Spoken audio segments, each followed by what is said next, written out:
No sertão do Rio Grande do Norte, em 1929, a seca não matava de uma vez. Ela matava devagar, rachando a terra como se rachasse a pele de um homem velho, roubando o verde das árvores primeiro, depois o gado, depois a esperança.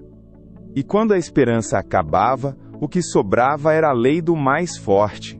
E naquelas paragens, o mais forte tinha nome, barriga farta e açude cercado de arame farpado.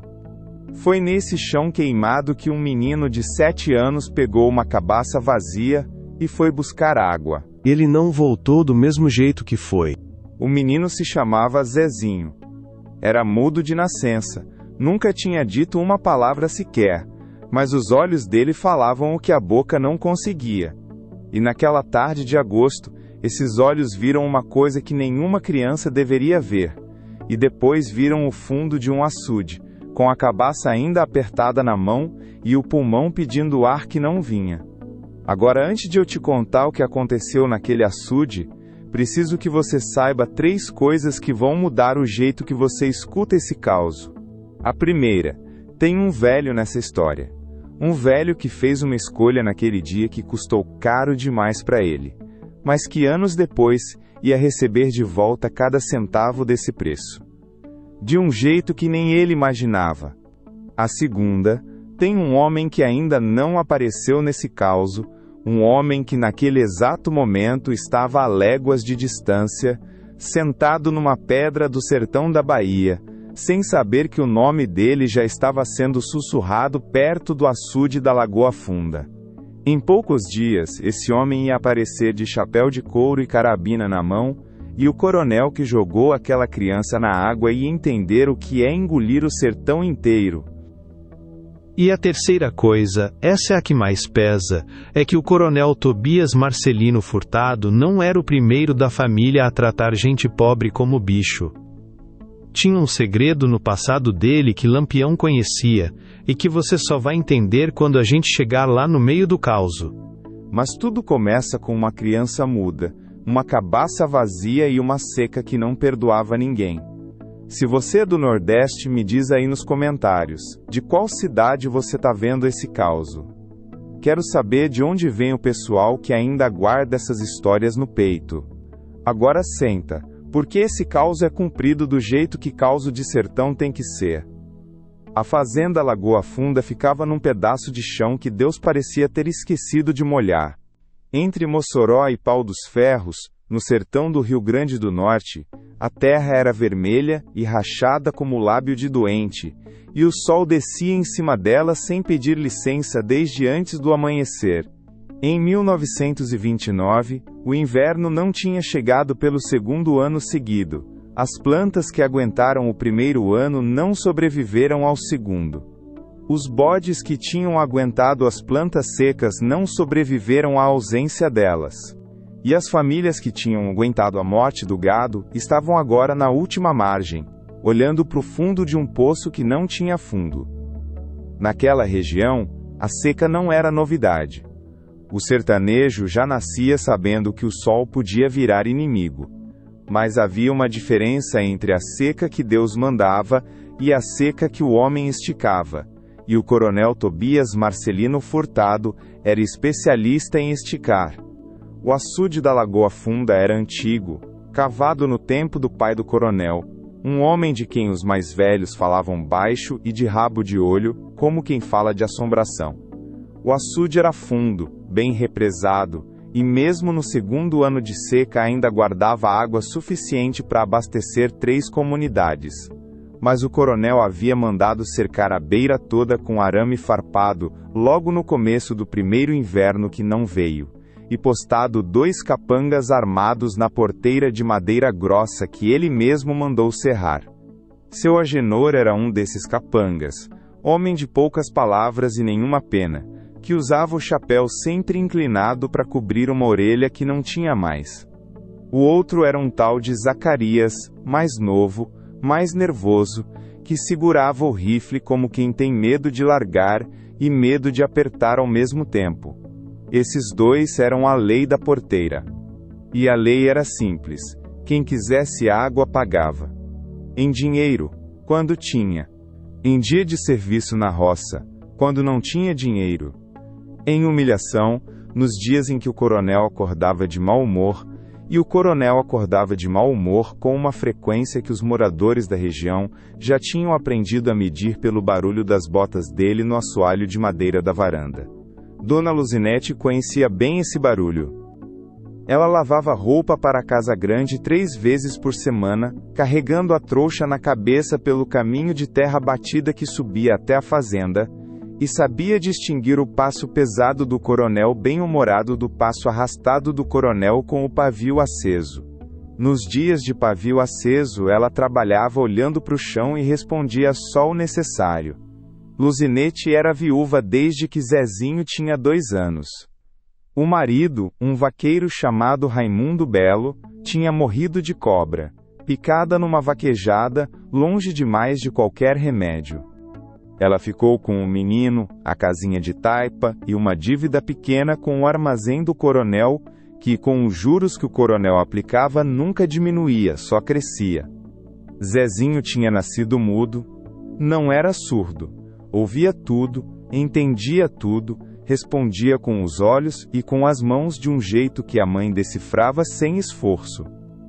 Quando ele queria água, fechava os dedos como se apertasse uma cabaça. Quando estava com medo, encolhia o pescoço igual a um periquito sob chuva. Era menino esperto, curioso, de sorriso fácil, o tipo de criança que a seca ainda não tinha conseguido apagar por dentro. Esse detalhe do sorriso dele vai voltar mais tarde nesse causo, de um jeito que você não está esperando. Naquele agosto de 1929, Dona Luzinete saiu cedo para mais um dia de lavagem na casa grande. Antes de ir, encheu a última cuiadê, a água que sobrava no canto da cozinha, e deixou na altura do menino. Não era suficiente para o dia todo. Os dois sabiam disso. Mas ela não tinha escolha, e Zezinho conhecia o gesto da mãe. Cabeça baixa, mão no ombro dele por 3 segundos, olhos que diziam fica quieto, eu volto. Ele ficou, por um tempo. Depois a sede falou mais alto que o medo. Se você fosse vizinho de Dona Luzinete e soubesse que o menino tinha saído sozinho em direção ao açude, você teria corrido atrás, ou ficado na sua, com medo do coronel. Comenta aí que eu quero saber. Porque os homens que estavam por perto naquele dia fizeram escolhas bem diferentes entre si. Zezinho saiu pela porta dos fundos com a cabaça de cabo trincado que pertencia ao pai. Era a única cabaça que sobrava na casa. A outra tinha rachado no calor de julho, inútil como tudo mais naquela seca. Ele seguiu o caminho de terra que descia pelo barranco, descalço nas pedras miúdas, o sol já pesado mesmo sendo ainda manhã. O caminho até o açude levava uns 20 minutos a pé para um adulto. Zezinho era pequeno, as pernas curtas, mas conhecia cada curva daquela trilha. Tinha ido com a mãe dezenas de vezes antes do arame farpado aparecer, antes das noites em que ela voltava em silêncio e ficava sentada na beira da cama, com o rosário enrolado na mão, rezando baixo, sem dormir. Na beira do caminho, o mandacaru ainda resistia.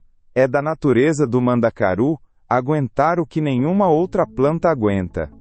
Zezinho passou por 2 deles que cresciam tortos, quase abraçados, e por um instante encostou a palma da mão no caule espinhoso. Não para pegar água, só para sentir que havia algo vivo ali ainda. Do outro lado da cerca de pedra solta que marcava o limite da propriedade do coronel, a paisagem mudava. A terra ali era diferente. Mais plana, mais tratada, com uma figueira velha que fazia sombra perto da porteira.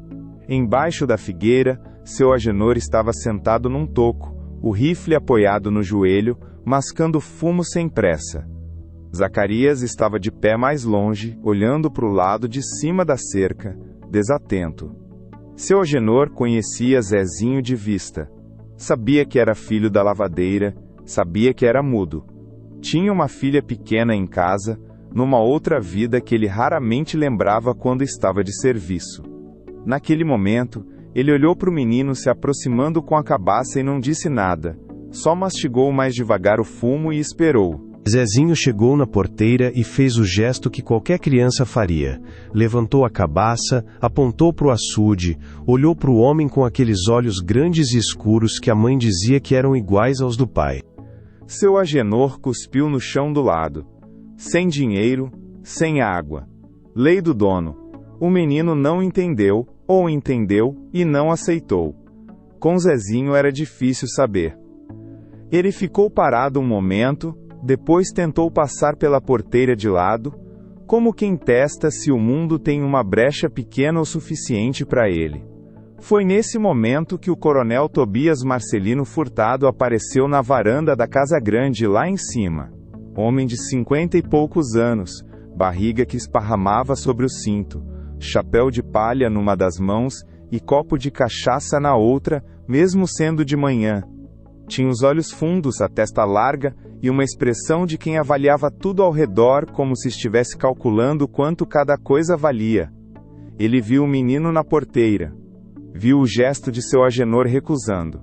E em vez de voltar para dentro, desceu os degraus da varanda devagar, sem pressa, o copo ainda na mão. Quando o coronel Tobias começava a descer os degraus da varanda com aquele passo lerdo, os trabalhadores da fazenda já sabiam, ia ter encrenca. E encrenca naquela fazenda não era discussão, era consequência. O velho Simeão, que varria o terreiro perto do paiol, largou a vassoura de palha e ficou parado. Tinha 60 e tantos anos, costas curvadas de tanto se curvar, e um faro de sobrevivente que o tinha mantido vivo em 30 anos de serviço sob 3 coronéis diferentes. Esse faro agora dizia que havia algo errado no passo do patrão. Um propósito torto naquele jeito de caminhar, como quem vai resolver um incomodo, não uma questão. Ele ficou olhando de longe. E esse momento, o velho Simeão com a vassoura larga no chão, os olhos no coronel, as mãos livres, esse momento vai voltar nesse caos de um jeito que você não está imaginando agora. O coronel Tobias chegou na porteira com aquele passo de dono. Devagar, seguro, sem se importar com o sol que já castigava a nuca de todo mundo ali. Parou a uns 3 passos do menino, olhou para cima para baixo como quem examina um animal doente e deu um gole longo na cachaça antes de falar. Esse daí é o filho da lavadeira. O mudinho. Disse como quem apresenta algo sem graça para uma plateia que não pediu. Seu Agenor confirmou com um aceno de cabeça. Zacarias, que tinha se aproximado ao ver o patrão descer, ficou do lado com o rifle apontado para o chão, os olhos inquietos. Zezinho não recuou. Tinha 7 anos e a sede de 2 dias no corpo, e ainda olhava para o coronel com aquela cabaça levantada. O gesto mais simples do mundo. O pedido mais antigo que existe entre um ser humano e outro. Água. O coronel ficou olhando para ele por uns 5 segundos. Depois sorriu. E era o tipo de sorriso que não tinha calor nenhum, só dentes. Você sabe o que acontece com um bicho que fuça em cerca alheia? O menino não respondeu. Não podia. Os olhos dele, aqueles olhos grandes que a mãe dizia serem iguais aos do pai, piscaram uma vez. Foi o suficiente para o coronel se virar para seu Agenor e dar a ordem com o queixo, como quem manda soltar um cão. O que aconteceu nos próximos instantes, os trabalhadores que estavam perto nunca contaram da mesma forma. Cada um lembrava de um pedaço diferente, talvez porque cada um tenha olhado para um lado diferente na hora em que não havia nada de certo para olhar. Mas em todos os relatos, uma coisa era igual: a cabaça. Zezinho não largou a cabaça em momento nenhum. Quando seu Agenor abriu a porteira e Zacarias agarrou o menino pelos braços, ele continuou segurando a cabaça de cabo trincado do pai, apertada contra o peito, como se aquilo fosse o único argumento que tinha para apresentar ao mundo. O velho Simeão viu tudo do terreiro. Viu Zacarias carregar o menino até a beira do açude. Viu o coronel acompanhar a passos lentos, ainda com o copo na mão. Viu o instante em que a criança entendeu o que ia acontecer. Porque mesmo mudo, mesmo sem palavras, Zezinho entendeu. E os olhos dele mudaram de um jeito que Simeão disse, anos depois, que nunca mais esqueceu enquanto viveu. Ele disse que era o olhar de alguém que percebe que o mundo é maior e mais cruel do que cabia na cabeça de uma criança de 7 anos. Simeão largou o que tinha na mão. Deu um passo. Depois parou. E esse passo que ele deu, e a hesitação que veio depois, é um dos momentos mais pesados desse caos. Porque o que Simeão fez a seguir vai definir o que acontece com ele no resto dessa história. E você só vai entender o tamanho disso quando a gente chegar lá na beira do açude. Mais tarde. Pela segunda vez. Por hora, o menino foi para dentro da água. E o sertão do Rio Grande do Norte, que já tinha visto muita coisa, ficou em silêncio. Seu avô ou bisavô já te contou algum causo de coronel, de seca, de gente que perdeu tudo para quem tinha poder demais? Conta aqui embaixo. Eu leio todo comentário, e tem história nos comentários desse canal, que vale tanto quanto o que eu tô narrando agora. Zezinho entrou na água de cabeça, jogado pelos braços de Zacarias, com a força desmedida de quem não pesa consequência. O açude da Lagoa Funda era fundo no centro e tinha uma queda brusca de lama logo depois da margem. E foi nessa queda que o menino sumiu por uns segundos que pareceram muito mais longos do que eram. A cabaça boiou. O menino não. Os trabalhadores na beira ficaram parados. Não por maldade, por aquele medo que endurece o corpo inteiro, que transforma o homem em pedra, que foi forjado em anos de aprender o preço de se mover sem permissão na frente de quem manda. O coronel Tobias estava ali de pé, o copo na mão, os olhos no açude, com aquela expressão de quem espera uma galinha se cansar de bater asa. Foram talvez 20 segundos, talvez 30. Depois as bolhas pararam de subir. Foi quando o velho Simeão rompeu o feitiço. Ele não gritou, não pediu licença, não olhou para o coronel. Tirou as alpercatas de um chute só e entrou na água com 60 e tantos anos e as costas curvadas, e nadou feito quem não tem tempo para ter medo. Pegou o menino pelo braço, puxou, trouxe até a borda, colocou de barriga para baixo na lama e pressionou as costas com as palmas das mãos, do jeito que tinha visto uma parteira fazer uma vez, anos atrás, com um recém-nascido que não queria chorar. Zezinho tossiu, cuspiu água barrenta. Ficou de 4 na lama, tremendo, ainda com a cabaça na mão, porque em momento algum tinha largado. O coronel Tobias olhou para a cena por um instante.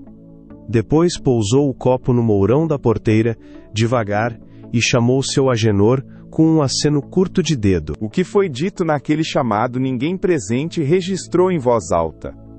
Mas em poucos minutos você vai entender o que aquele aceno custou ao velho Simeão.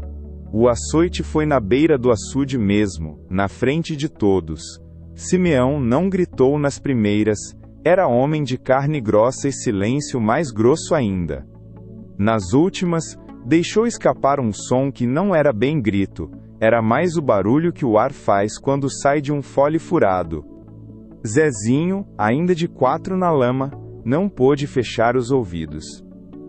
Só fechou os olhos. E esse detalhe, um menino de olhos fechados enquanto ouvia o som do castigo do homem que o salvou, é uma coisa que você vai lembrar quando a gente chegar lá no fim do causo, na segunda vez que Simeão se aproximar da beira desse açude. Depois do açoite, o coronel voltou para a varanda, como se tivesse resolvido uma questão administrativa.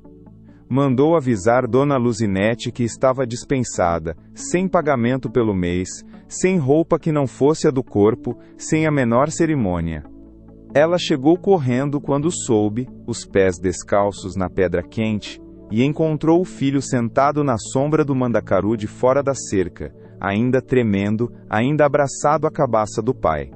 Não tinha lágrima no rosto dele, só aquele olhar que Simeão tinha descrito, o olhar de quem já sabe demais para ter 7 anos. Seu avô ou bisavô te contou algum caso de quem pagou caro por fazer a coisa certa? Conta aqui embaixo, porque a história de Simeão não é a única desse tipo que esse sertão guardou. Dona Luzinete saiu dali com o filho no colo e um único destino possível: a casa da irmã, a légua e meia de distância, no povoado de Cacimba Seca. Foi lá que a história do menino mudo e do açude começou a andar, de boca em boca, de rancho em rancho, com a velocidade que só a injustiça tem no sertão. O mascate que levou a história mais longe se chamava Benedito Curió, homem miúdo, de mula mansa, que percorria o sertão do Rio Grande do Norte até o Ceará, vendendo linha, agulha e novidade. 3 dias depois do que aconteceu na Lagoa Funda, Benedito Curió estava sentado numa bodega de Porto Alegre, quando ouviu o relato completo de um tropeiro que tinha estado no lugar. Ouviu, pediu que contassem de novo, e dessa vez anotou mentalmente cada detalhe. Porque Benedito Curió tinha um costume que poucos sabiam: ele não vendia só linha e agulha. Ele vendia informação. E havia um comprador específico que pagava bem por histórias de coronel com açude e criança. O que Benedito Curió sabia sobre o coronel Tobias, e que ele guardava faz tempo, esperando o momento certo de usar. Era um segredo que mudava tudo nesse caos. E esse segredo você só vai entender quando o mascate abrir a boca na frente de Lampião. Benedito Curió saiu de Porto Alegre na manhã seguinte com a história do menino mudo guardada junto do peito, como se fosse mercadoria frágil. Ele conhecia o valor daquilo. Não era a primeira vez que levava notícia de coronel para quem precisava ouvir. E sabia que o destinatário certo pagava em moeda que nenhum armazém do sertão aceitava, mas que valia mais que qualquer coisa: proteção. O que Benedito Curió não contou ao tropeiro da bodega, e que você só vai entender quando ele chegar na frente de Lampião e abrir a boca, é que ele conhecia o coronel Tobias Marcelino Furtado de muito antes da seca. Conhecia o pai dele também, e sabia de uma coisa que amarrava o nome dos Furtado a uma história de sangue mais antiga, uma história que Virgulino Ferreira da Silva tinha razão pessoal de conhecer. Mas isso fica para quando o mascate falar. A mula de Benedito Curió andou 3 dias pelo sertão do Ceará até chegar num ponto de pouso que só os coiteiros sabiam localizar. Uma casa de taipa no fundo de uma vereda fechada de Jurema, perto do raso da Catarina. Lá, um rapaz de olhos espertos recebeu o mascate na porta e foi buscar o capitão sem dizer uma palavra. Lampião estava sentado numa pedra plana do lado de fora, afiando uma faca com a mesma concentração que outros homens rezam. Chapéu de couro na cabeça, a roupa bordada de couro que o pessoal do bando usava nos dias de parada, os olhos meio fechados no movimento da lâmina contra a pedra. Não levantou os olhos quando Benedito Curió chegou. Só parou de afiar. O mascate contou tudo. O açude com arame farpado, a porteira dos capangas, o menino de 7 anos com a cabaça na mão, a água, os 20 segundos sem bolha. Lampião ouviu sem interromper, a faca parada na pedra, os olhos agora abertos e fixos num ponto do chão que não era o chão. Era outro lugar, outro tempo, outro menino, que ele só lembrava quando queria, e que voltava mesmo quando não queria. Benedito Curió disse depois que em nenhum momento viu Lampião mudar de expressão, mas a faca que estava na pedra foi parar no cinto antes que o mascate terminasse a última frase. Quando Benedito Curió terminou, ficou um silêncio do tipo que pesa. O capitão ficou olhando para o chão por talvez 10 segundos. Depois levantou os olhos para o mascate e perguntou, com aquela voz baixa que o pessoal do bando sabia, era mais perigosa que o grito: o velho que puxou o menino da água. Ele ainda tá na fazenda? Benedito Curió disse que sim, até onde sabia. Simeão não tinha para onde ir. Era morador de sempre da Lagoa Funda. Lampião se levantou da pedra, ajeitou o chapéu, e entrou na casa sem mais uma palavra. E quando Virgulino Ferreira da Silva entrava assim, sem palavra, o bando inteiro sabia que antes de 2 dias o couro ia falar. A preparação foi rápida. do jeito que o cangaço sabia ser quando tinha propósito. Maria Bonita perguntou o destino e ele respondeu: Rio Grande do Norte, Lagoa Funda, Coronel de Açude. Ela não perguntou mais nada. Conhecia o tom. O bando saiu na tarde do mesmo dia. 18 homens pelo sertão afora, cada um com a sua arma e o seu silêncio particular. Nenhum dos moradores dos ranchos que ficavam na estrada ousou perguntar para onde iam.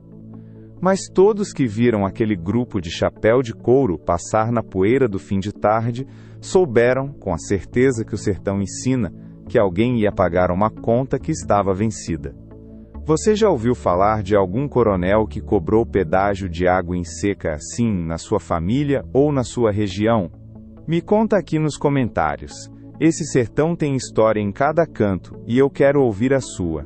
A viagem durou 2 dias e 1 noite.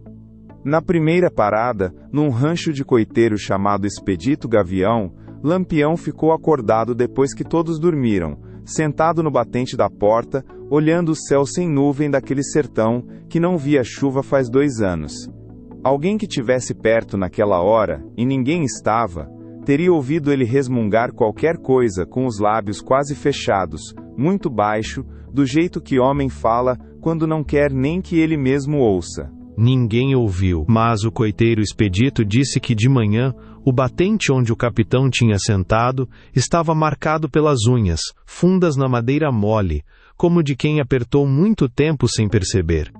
O que aconteceu quando o bando chegou na divisa do Rio Grande do Norte, e o que Benedito Curió finalmente revelou sobre o segredo dos Furtado, isso você vai entender quando a Lagoa Funda aparecer no horizonte de Virgulino.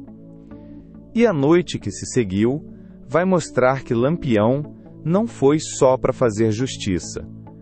Na manhã do segundo dia, quando o bando parou para descansar num trecho de caatinga fechada às margens do rio Apodi, Benedito Curió finalmente falou o que tinha guardado.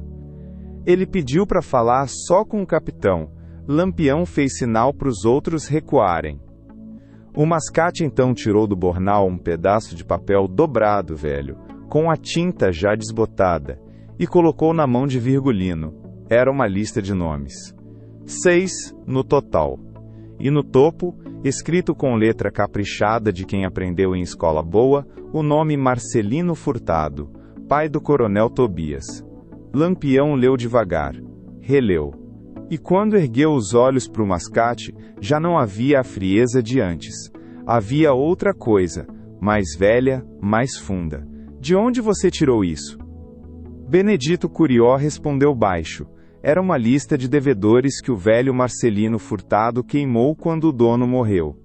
Mas o mascate tinha copiado antes do fogo chegar, porque o nome do pai de Lampião estava ali dentro. Virgulino Ferreira, vaqueiro, anotado como devedor de uma quantia que nunca existiu, forjada para tomar a terra da família. A mesma terra que o velho Marcelino usou para ampliar a fazenda Lagoa Funda anos antes. Lampião dobrou o papel devagar com os 2 polegares, do jeito que homem dobra coisa que não vai jogar fora nunca. Enfiou no bolso interno da jaqueta de couro perto do peito e ficou quieto por um tempo comprido. O que ele sentiu naquele momento e o que esse papel ia fazer quando chegassem na Lagoa Funda. Você só vai entender quando o coronel Tobias estiver de joelhos na lama e Lampião abrir a boca pela primeira vez dentro da fazenda. Benedito Curió recebeu o que pediu, uma carta do punho de Lampião que garantia passagem livre em todo o território onde o bando transitava. Valioso. O mascate guardou com cuidado e foi embora na mula mansa pelo sertão afora, sem olhar para trás. O bando retomou a marcha. Já era tarde da manhã, e o sol batia de frente como insulto.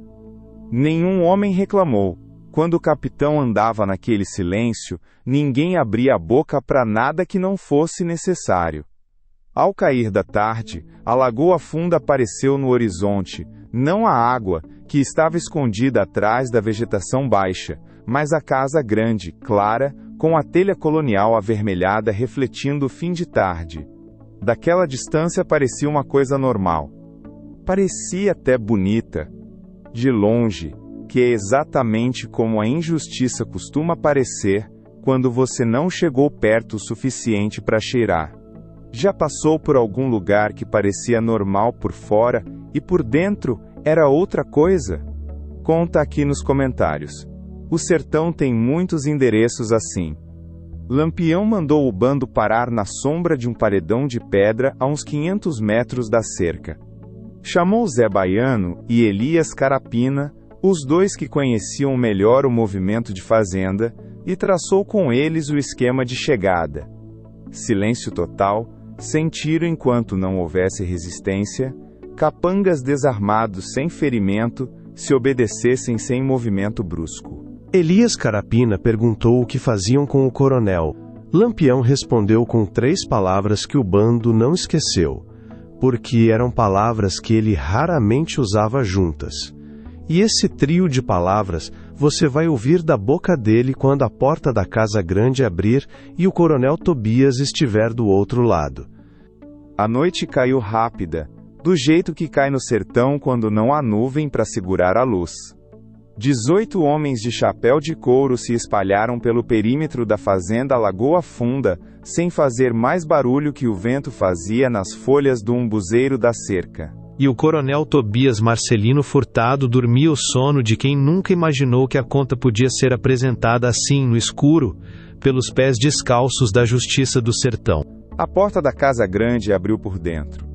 O coronel Tobias Marcelino Furtado apareceu no vão com a camisa por fora da calça, e os olhos ainda grudados de sono. Mas os olhos abriram de vez quando viram o que estava do outro lado da soleira. Lampião. De chapéu de couro, a carabina cruzada no peito, os olhos daquele verde escuro que o sertão da Bahia tinha visto tantas vezes e que quem viu uma vez, não esquecia mais. O coronel recuou um passo. Depois parou, porque atrás dele, pelo corredor da casa, vinham mais 2 homens do bando, e recuar já não era um caminho disponível. Lampião entrou devagar, como quem entra em casa própria. Olhou para a sala, para as paredes com o retrato do pai, aquele Marcelino Furtado de testa larga e expressão igual à do filho, para a mesa de jacarandá, com a garrafa de cachaça ainda pela metade do dia anterior. Não disse nada por um tempo, só olhou. O coronel Tobias tentou a única saída que lhe restava na voz. Eu sou homem de paz, capitão. Não tenho briga com o senhor. Lampião virou o rosto para ele com a lentidão de quem não tem pressa nenhuma no mundo. Não tem mesmo, coroné. A briga é minha. Você não foi convidado para ela. Do lado de fora, o bando já havia acordado os capangas da guarda, seu Agenor e Zacarias, tirados do sono sem cerimônia, desarmados antes de entender o que acontecia.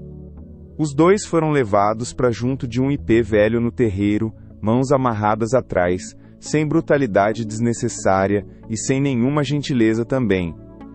Lampião chegou na frente do coronel, tirou o papel dobrado do bolso interno da jaqueta, o mesmo que Benedito Curió tinha entregue na beira do apodi, e abriu devagar com os 2 polegares, até a letra do velho Marcelino Furtado aparecer à luz do lampião que alguém tinha aceso na sala. Virgulino Ferreira. Vaqueiro. Devedor de terra que nunca foi dele. Esse nome o senhor conhece, coroné? O coronel Tobias ficou olhando para a folha sem dizer nada. A barriga subia e descia mais rápido que o normal. É o nome do meu pai, disse Lampião baixo, que o seu pai roubou em papel para tomar o que era nosso. E foi com essa terra que seu pai fundiu os açudes dessa fazenda que o senhor usa para cobrar água de criança no meio da seca. Silêncio. Lá fora o vento sacudiu as folhas do umbuzeiro. Dentro a chama do lampião tremeu sem motivo aparente. O coronel abriu a boca. Fechou. Abriu de novo. Isso é história velha, capitão. Meu pai já morreu faz. O menino que o senhor jogou no açude ainda está vivo. Cortou o Lampião, sem levantar a voz. Isso não é história velha, coroné. Isso é conta aberta. Ele dobrou o papel, guardou, e fez sinal para Zé Baiano que estava na porta. Antes de eu te contar o que Lampião mandou fazer a seguir, me diz uma coisa, você acha que ele está fazendo justiça, ou está passando do ponto? Comenta aqui embaixo, porque o que vem a seguir é exatamente onde as pessoas se dividem nesse caso. Zé Baiano saiu. Voltou em menos de 10 minutos com 4 trabalhadores da fazenda que ainda moravam nos ranchos do terreiro, acordados com respeito, chamados com o chapéu na mão. Entre eles, curvado e de olhos baixos, vinha o velho Simeão. Simeão entrou na sala da casa grande pela primeira vez em 30 anos de serviço naquela fazenda. Nunca tinha atravessado aquela porta. Parou no batente, sem saber se podia entrar de todo. Lampião olhou para o velho. As costas curvadas, as marcas que o açoite tinha deixado visíveis mesmo pela camisa de riscado, e tirou o chapéu de couro. Não disse nada. Só tirou o chapéu, que era a saudação que ele reservava, para quem tinha ganho o respeito do capitão da maneira mais difícil que existe, pagando por fazer a coisa certa. O coronel Tobias viu o gesto, e foi nesse momento que o tamanho do que estava acontecendo entrou no peito do homem de barriga farta e coração vazio, porque Lampião tirou o chapéu para o empregado dele, e não para ele. Lá fora, o céu começava a clarear no lado leste do sertão, e com a primeira luz, as famílias dos arredores, avisadas por vozes que correram de rancho em rancho durante a madrugada, começavam a aparecer na estrada de terra da Lagoa Funda, com os potes vazios na cabeça e os olhos ainda sem acreditar no que estavam ouvindo. O coronel estava de pé na sala da própria casa, e ainda não sabia o que Lampião tinha preparado para ele. Mas o arame farpado em volta do açude já estava sendo cortado lá fora, tesoura por tesoura, mourão por mourão, e o barulho do metal rasgando era o único som que o sertão fazia naquela manhã. A porteira da Lagoa Funda caiu no chão de vez quando o último mourão cedeu, e com ela caiu também o único argumento que o coronel Tobias Marcelino Furtado tinha para continuar de pé dentro da própria sala. Lampião mandou tirá-lo da casa. Não foi grito, não foi empurrão, foi um aceno de queixo seco, do tipo que dispensa explicação, e 2 homens do bando acompanharam o coronel pela porta da frente, enquanto ele ainda tentava consertar a camisa por fora da calça, com os dedos trêmulos de quem procura dignidade onde não sobrou mais nenhuma. Lá fora, a manhã abria devagar sobre o sertão do Rio Grande do Norte, aquela luz cor de cobre que chega antes do calor e faz a caatinga parecer outra coisa, quase bonita, quase generosa. As famílias que tinham aparecido na estrada de terra avançavam agora pelo terreiro da Lagoa Funda, com os potes na cabeça e os olhos arregalados, sem saber direito se podiam entrar ou se aquilo ainda era armadilha. Uma mulher mais velha, de vestido escuro e terço enrolado no pulso, parou no meio do terreiro e ficou olhando para o açude como quem olha para coisa que não viu faz tempo e não quer acreditar que voltou. O açude estava aberto, sem arame, sem capanga, sem porteira, só a água parada e escura da Lagoa Funda refletindo o céu da manhã, disponível pela primeira vez em 2 anos para quem precisasse. O coronel Tobias foi levado até a beira. A lama da margem estava úmida, pisada pelos pés de quem tinha cortado a cerca, e o homem de barriga farta afundou os sapatos nela antes de entender o que Lampião queria dele ali. Ajoelha, coroné. Foi dito baixo. Não precisou ser dito 2 vezes. O coronel abaixou primeiro um joelho, depois o outro, com o esforço de quem não se ajoelha há décadas, e cuja carne já esqueceu como é. A lama subiu pelas calças até a barriga do joelho. Ele ficou olhando para o chão, a testa larga coberta de suor, a respiração curta.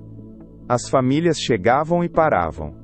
Olhavam para o coronel de joelhos e olhavam para Lampião de pé, o chapéu de couro contra o céu claro, e não diziam nada, porque havia um silêncio ali que nenhuma palavra ia melhorar. Agora o senhor vai pedir perdão, disse Lampião, para cada pessoa que passar com pote vazio. Um pedido para cada um. Com o nome. Capitão, pelo amor de Deus. Com um nome, Coroné. Cada um que o Senhor humilhou nessa porteira tem um nome. Vai lembrar deles agora. E assim foi. Família por família, pote por pote, o coronel Tobias Marcelino Furtado ficou de joelhos na lama da beira do açude que o pai havia construído com terra roubada e repetiu as palavras que Lampião ditava, palavras simples, sem enfeite, do tipo que dói exatamente porque são simples. Me perdoa. Errei com o Senhor. Errei com a senhora. Errei com os seus. Alguns passavam sem olhar. Outros paravam e ficavam olhando por tempo demais, bebendo aquilo com os olhos da mesma forma que iam beber a água com a boca. Uma criança de uns 4 anos, pendurada na mão da mãe, apontou para o homem de joelhos e perguntou o que era aquilo em voz alta, sem filtro de criança que não sabe o peso do que pergunta. A mãe não respondeu. Puxou ela devagar e foi encher o pote. O velho Simeão foi o último da fila. Andava devagar com o pote vazio apoiado na canga do ombro e as costas ainda doendo por baixo da camisa de riscado. As marcas do açoite que recebeu por ter puxado um menino do fundo desse mesmo açude. Quando Simeão parou na frente do coronel, Lampião falou: "Esse aqui, coroné, você pede 3 vezes. Porque 3 vezes não é suficiente para o que ele sofreu, mas é o começo de uma conta que o senhor vai carregar para o resto da vida." O coronel pediu. 1 vez, a voz ainda firme. 2 vezes, a voz quebrando na metade. 3 vezes, sem voz nenhuma. Só o movimento dos lábios na frente do velho que tinha pulado na água por uma criança que não era filho dele e tinha pago por isso na própria carne. Simeão ouviu as 3 vezes sem piscar. Depois encheu o pote no açude com calma, levantou na cabeça e foi embora pelo caminho de terra sem olhar para trás. Foi o momento mais pesado daquela manhã. Não o ajoelhar, não as palavras, mas o velho indo embora de costas retas pela primeira vez em décadas, com o pote cheio e os olhos no horizonte, enquanto o coronel ainda estava na lama. E foi aí que Lampião lembrou do sorriso do menino. Lampião lembrou do sorriso do menino e mandou buscar Dona Luzinete. Esse detalhe que parecia pequeno lá no começo do causo, quando a mãe saía cedo com a trouxa na cabeça e deixava o filho com a última cuiadê, água, volta agora com o peso que ele sempre teve. Zezinho sorria fácil, disse a mãe uma vez para uma vizinha, e era o tipo de sorriso que a seca ainda não tinha apagado. Lampião ouviu isso do mascate Benedito Curió quando ele contou o causo completo. E foi isso. Não a carabina, não o papel do velho Marcelino, que fechou a decisão dentro do capitão antes mesmo de ele se levantar da pedra. O recado correu por cacimba seca antes do sol chegar no meio do céu. Chegou à casa da irmã de Luzinete por um menino de recado que entrou no terreiro gritando o nome dela sem parar de correr. Ela saiu descalça pela porta, Zezinho a tiracolo, e não entendeu o que estava sendo dito, até que a palavra açude apareceu 3 vezes seguidas na boca do menino ofegante. O caminho até a Lagoa Funda pareceu mais curto do que sempre foi. Quando Dona Luzinete entrou pelo terreiro com o filho no braço, o coronel ainda estava de joelhos na lama, ou o que restava dele de joelhos, porque por essa hora, a barriga farta já tinha cedido para um lado, e o homem se segurava com uma das mãos no chão para não tombar de todo. Lampião estava de pé um pouco afastado, deixando o sol e a lama e os olhos de cada pessoa daquela fila fazerem o trabalho que nenhuma bala faria tão fundo. Zezinho viu o açude. Viu a água. Ficou parado um instante no meio do terreiro com aqueles olhos grandes que a mãe dizia serem iguais aos do pai. E depois, devagar, soltou a mão da mãe e caminhou sozinho até a beira. Ninguém segurou. Ninguém falou. A mulher do vestido escuro que estava enchendo o pote parou no meio do gesto e ficou olhando. Zezinho ajoelhou na margem, não na lama, mas num pedaço de pedra plana que ficava um palmo acima da água, e mergulhou as mãos. Ficou assim por um tempo, as mãos dentro do açude da Lagoa Funda, a cabaça de cabo trincado do pai balançando pendurada no punho, os olhos no reflexo da própria face na água escura. Dona Luzinete cobriu a boca com as duas mãos e ficou assim, quieta, com os ombros sacudindo em silêncio. Lampião olhou para a cena de longe, ajeitou o chapéu e foi embora pelo terreiro sem dizer mais nada. O bando saiu atrás, um a um, calado, do jeito que chegou. 18 homens de chapéu de couro sumindo na poeira da manhã do sertão do Rio Grande do Norte, como se nunca tivessem estado ali, exceto pela porteira no chão e pelo coronel de joelhos na lama e pela água aberta para todo mundo. O coronel Tobias Marcelino Furtado nunca se levantou dali com a mesma postura. Dizem os mais velhos da região que ele tentou reconstruir a cerca do açude 2 semanas depois, que mandou buscar arame novo no armazém de Mossoró. Mas nenhum trabalhador da Lagoa Funda pegou a enxada para isso. Nenhum. E sem braço, arame é só metal torto no chão. O açude ficou aberto. Simeão viveu mais 8 anos depois daquela manhã, nas costas ainda marcadas, mas com o passo um pouco mais direito que antes. Morreu numa cama com os filhos em volta. Coisa rara naquele sertão, morrer assim. Pediram para enterrar com o pote que ele tinha enchido naquele dia, mas o pote tinha sido usado tantas vezes depois, que estava lascado demais para entrar inteiro no caixão. Enterraram um pedaço. Zezinho cresceu em cacimba seca. Continuou mudo, continuou esperto, e continuou com aquele sorriso que a seca não tinha conseguido apagar. Quem o conheceu adulto dizia que ele tinha um jeito de olhar para as pessoas que deixava qualquer um desconfortável da maneira certa. O olhar de quem viu o fundo do mundo aos 7 anos e voltou segurando a cabaça.